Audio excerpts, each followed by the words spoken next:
This is Just Right. Sweet Haven Farm, Sweet Small Town Romance, Book 3. Written by Jessie Gussman. Performed by J. Dice. Episode 4. Chapter 6. Gator watched the confounded woman stalk across the yard and up past the house. It didn't take a rocket scientist to figure out what she was doing. Tattling. The tape spooled in and snapped as it hit the end. He hooked it over his belt. He'd better go make sure Ellie didn't change Fink's mind. 3 weeks wasn't very long, but Christmas wasn't going to be very merry at his house if he didn't get the money for doing this job before the big day. The stacks of bills from the hospital and doctors and the list of things the insurance company wasn't covering seemed to grow every day. This morning, when he'd come in from feeding the dogs, his mother had been sitting at the desk, deep creases in her forehead and her lips between her teeth. He wasn't a health nut, but he did know that stress wasn't good under ideal circumstances. It couldn't be beneficial to a woman with cancer. Stomping down the ladder, he bade his dog stay before striding up the yard behind that impossible woman. She did have a big heart and soft hands. He shoved the thought of that hand and how good it had felt in his out of his mind, although he couldn't stop his heart from doing a little skip and jump. His mother loved her, that was for sure. She'd been tired last night after Avery had gone home, but when her eyes were open, they were looking out the window at the front yard and the decorations that Avery had set up and lit. No small job. He ought to know. He'd done it throughout his high school and college years as he made new decorations to add to the old ones. There were a few cars in the tree farm lot as he made his way over the stones to the small trailer that served as office and shop. Bells above the door jingled happily as he opened it and stepped inside to the almost suffocating warmth. 2 heads, a light one and a dark one, turned in his direction. He shut the door with a decisive click and faced Avery and her dark-haired friend as "I'll Be Home for Christmas" played softly in the background. Avery's chin went up. Despite the fact that he towered over her, she somehow managed to give the impression that she was looking down her nose at him. "Ellie and Fink aren't here." "I see," he said, not allowing his lips to turn up. The place was 1 room and an office, the door of which was wide open. He could see that they were the only ones in the room. Maybe Avery said the obvious because she felt as juvenile as he did. The brunette shifted some papers on the counter. "Their son broke his leg. It's a pretty bad break." Gator scrunched up his face. That sounded painful. "Ouch." "Yeah, the ambulance just left. The whole family is headed to Pittsburgh." He'd missed it since he had been working on the far side of the barn. So you weren't able to tattle on me after all?" "I wasn't tattling. I told you. Ellie told me the barn would stand for 3 weeks. "And I told you Fink said I could start demolition today." "Would it hurt for you to wait?" He didn't want to get into his money issues, which involved his ex, nor his mother's unpaid insurance deductibles and copays. "I need to get this job done before my leave of absence is up and I have to go back to my real job in Montana." The bell jingled over the door as it opened, and Mayor Higham, tall and with slightly stooped shoulders, and who hadn't changed a bit in the last 10 years, walked in holding a clipboard, with his face permanently wrinkled in the worried expression of a bloodhound under his bald head and bushy brows. "Mr. Higham?" Gator nodded at the mayor, who was as tall as he, and shook his hand. After a few pleasantries, the mayor's expression grew serious again. I have one more booth to fill for the town celebration on Saturday. It's actually the biggest draw every year. Sometimes we make almost a quarter of our profit on it. I should fill it first, but every year I think we should skip it, since it's the hardest booth to work. Anyway, I was hoping that I could offer a little free advertising for the farm and entice Fink or Ellie to man it for me. They just left, Avery began, but the mayor was already nodding. I heard. The mayor's normally sour face stretched into a semblance of a grin. So, Jillian, what are you doing Saturday? An expression, maybe like disappointment, flashed across Avery's face, and it occurred to Gator that the mayor hadn't really looked at her. His first impression of her was that she was a bit of an airhead, and she hadn't even had the cat strapped to her then. Granted, she was up a light pole, but maybe the town had assumed the same thing. I'm sorry, Mayor. I just promised Fink and Ellie that if they weren't back by Saturday, I'd man the farm's booth at the festival. Ellie has a ton of Christmas wreaths and decorations made. Plus, they have apples and cider. Wish I could. Her expression said she wished anything but. Gator? The mayor turned toward him. I know you don't have a business to advertise, so I can't give you any incentive there. But maybe you'd devote some time for a good cause. We're splitting the money 50-50 between putting in new sidewalks in the downtown and sending Christmas sweaters to the mothers of active-duty servicemen. Love to, Mayor, but I'm entered in the lumberjack competition. Plus, I'll be helping my mom. Oh, yes, I forgot about her. You'll be busy. I can do it, Mayor, Avery said in a small voice. She fingered her large, bell-shaped earring. The mayor turned doubtful eyes on Avery. This would involve taking people's money and counting it, making change, that type of thing. Aren't you hauling that big horn around and marching in the parade? The parade's at 8. I'm in it, yes, but I can open the booth immediately after. The mayor looked around the office skeptically. He narrowed his eyes and raised a brow. The cat stays home. Avery hesitated. Her hand dropped from her earring and skimmed down her fuzzy, soft-looking, oversized sweater, which was cinched at her waist by a large, wide belt. Okay, she said softly. The mayor stared at her. Avery met his gaze without blinking. Gator watched the exchange, wanting, for some reason, to defend Avery. The mayor hadn't exactly made any accusations, either of stupidity or theft, but he'd implied something. My mother loves Avery. No one had a better reputation in town than his mother.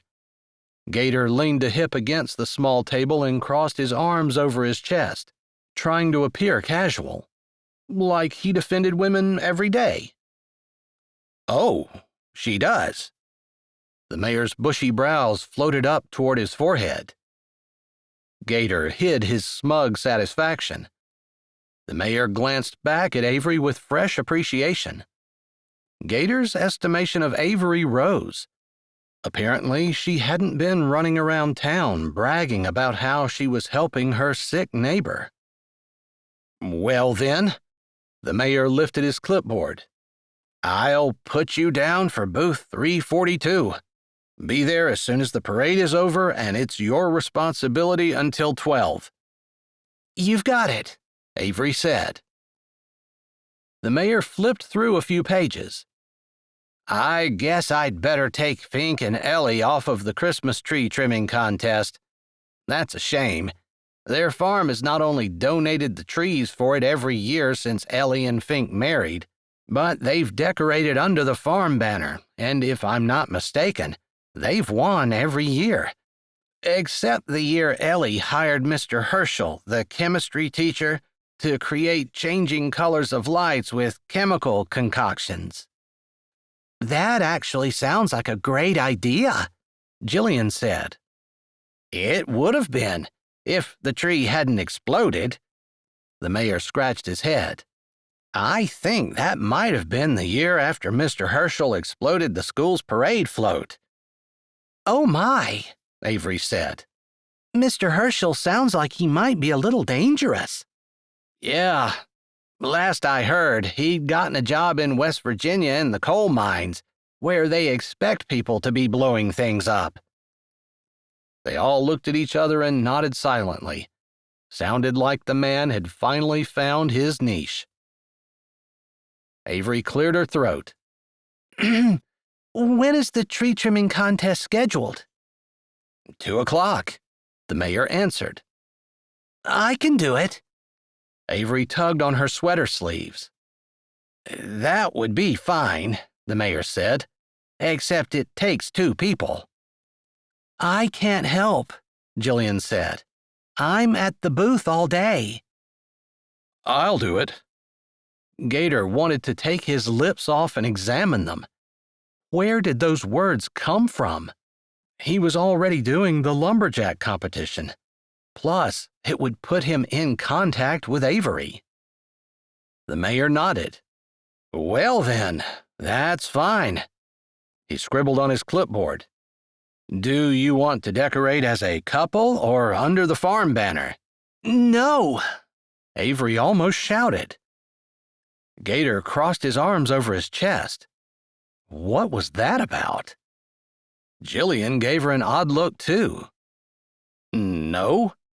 The mayor's pen hovered over his clipboard. "You've changed your mind?" No."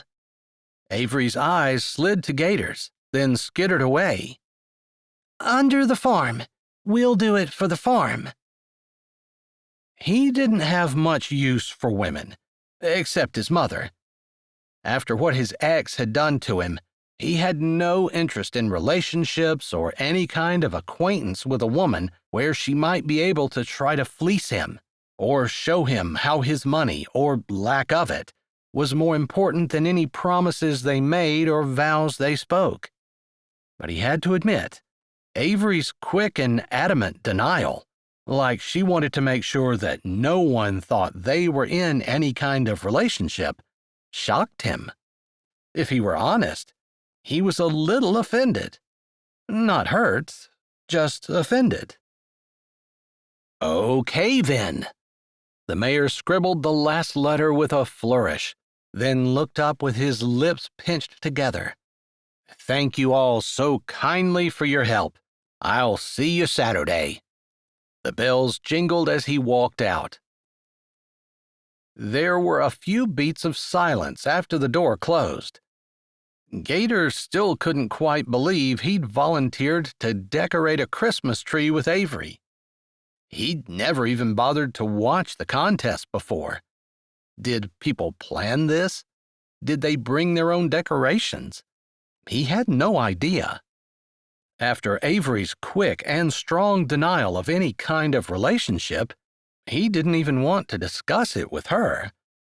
But he'd never catered to his wants before. He cleared his throat. "So, how do we do the Christmas tree decorating contest?"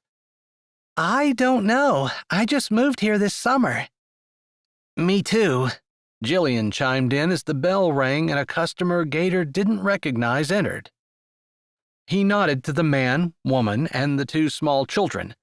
They greeted him back, and after making sure he wasn't in line, walked to the counter and started talking about wrapping a tree with Jillian. Gator caught Avery's eye. "I'm going back to the barn." He didn't have time to stand around and wonder about a tree trimming contest.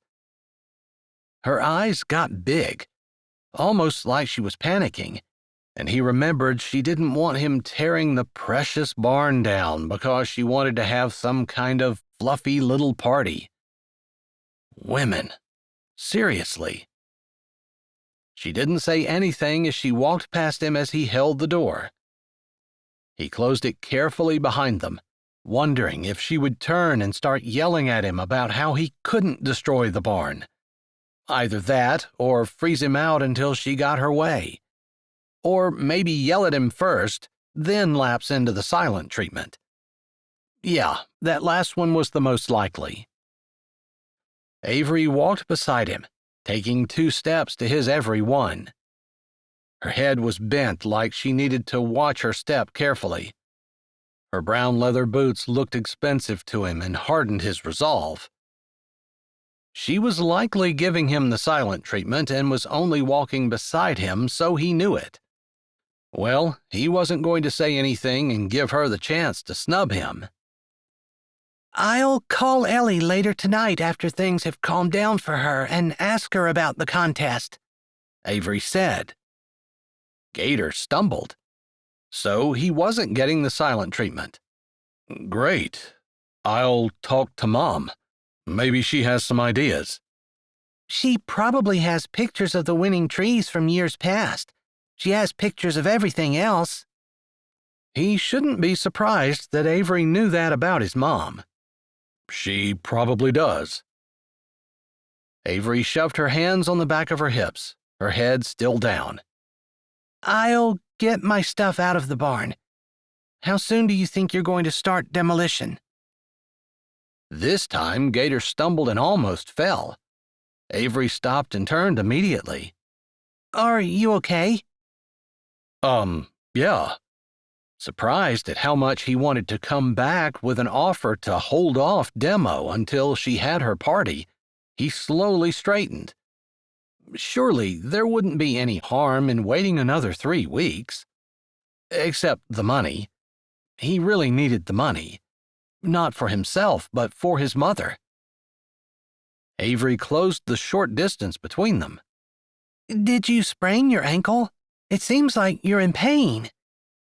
She took a breath like she was going to say more, but then snapped her mouth shut. He almost wished she'd talk a little longer. It would give him time to gather his thoughts. No, my ankle is fine.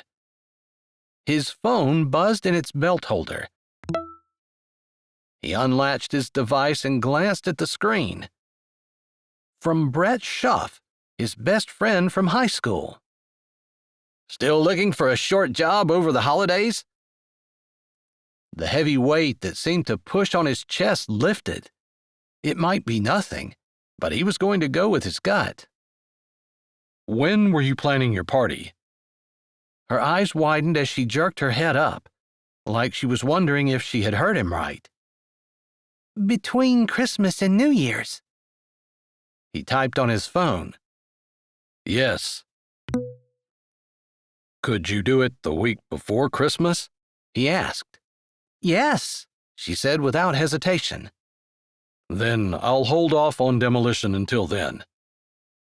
His phone buzzed again.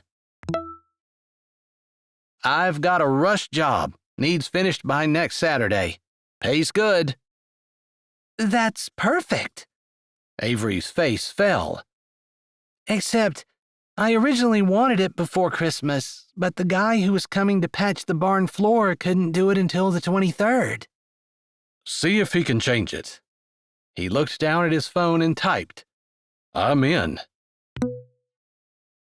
She shook her head, her lips flat. He can't. I already tried.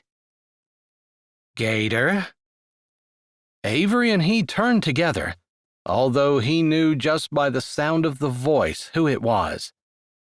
The familiar tension bubbled in his stomach. It had been 2 years since he signed her papers. He thought he'd forgotten that feeling. He hesitated, wishing Avery would walk away. He wasn't sure why he didn't want to have to introduce them, but Avery didn't move.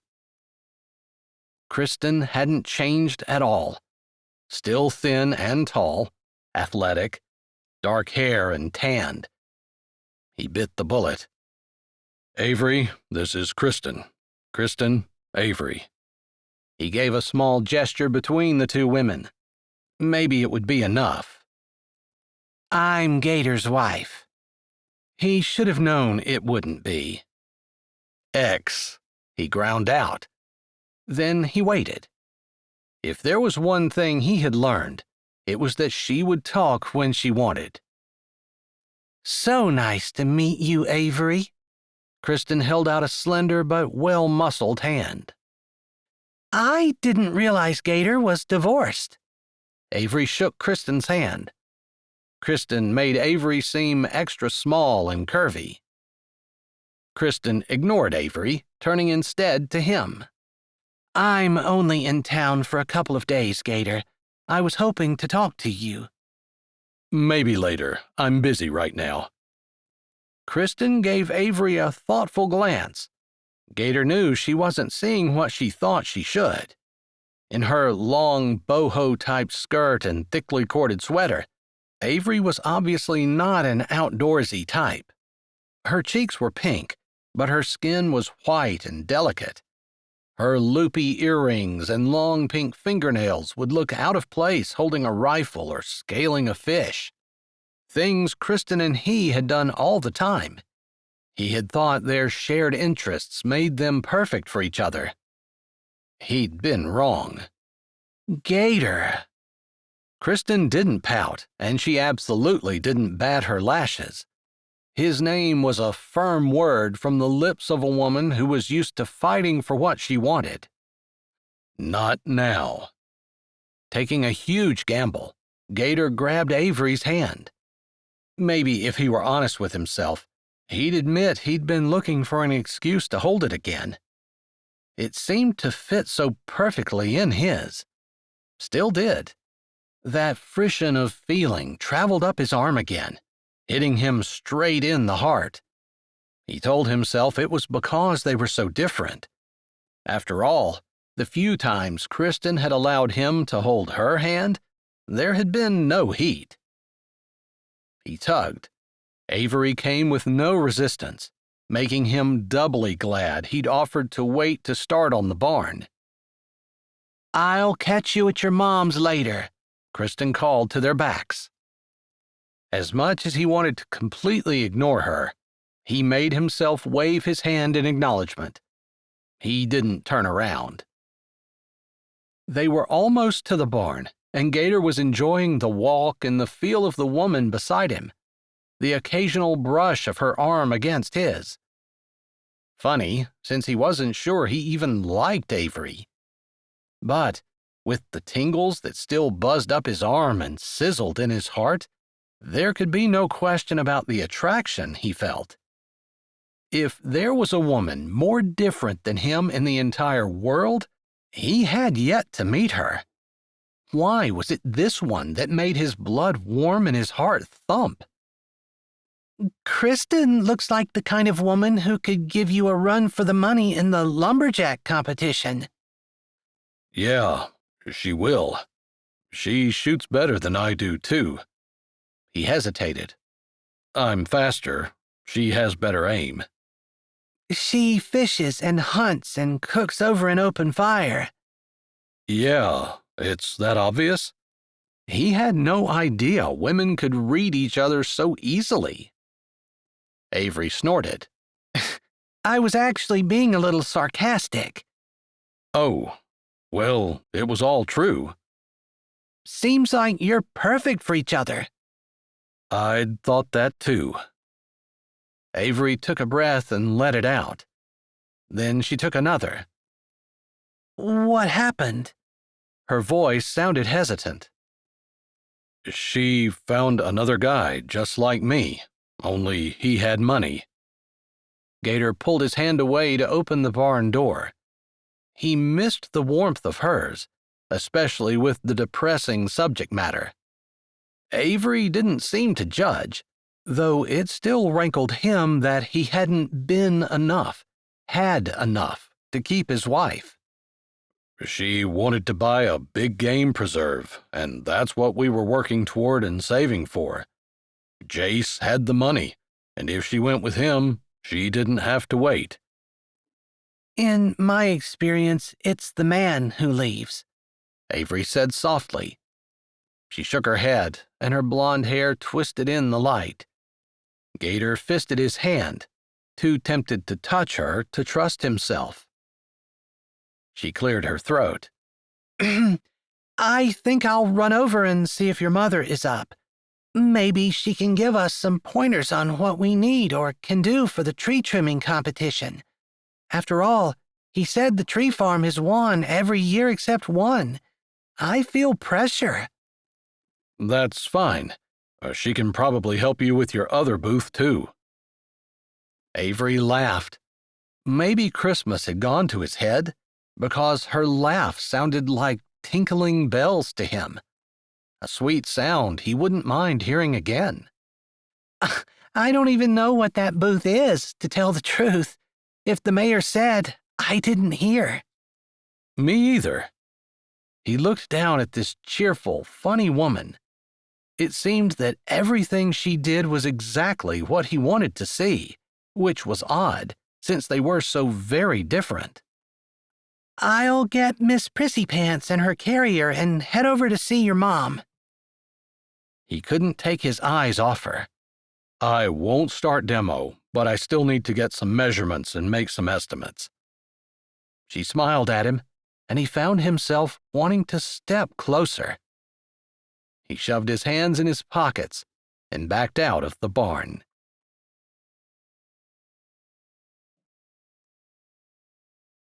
Hi, this is Jay, and thanks for listening. If you're ready for another great audiobook, here's one we think you might like. Or check out the playlist with all our latest releases. Don't forget to subscribe to Say with Jay, give this video a thumbs up, and tell us what you liked in the comments.